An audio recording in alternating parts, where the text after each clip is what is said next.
आडभांटा company पक्षरु Shankar जातीय धान बिहन व्यवहार पाई पथप्रांत नाटक अनुष्ठित।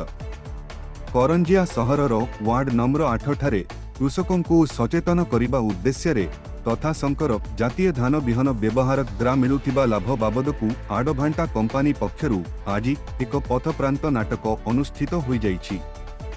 राज्यर विभिन्न स्थानरू आसिथिबा कलाकार माने चाषी मानकू नाटक और नृत्य परिवेषण माध्यम शंकर जातीय धान बिहन पेक 837 प्लस किपरि व्यवहार करबाकू हेबो से बाबदकू चाषी मानकू सचेतन करथिले।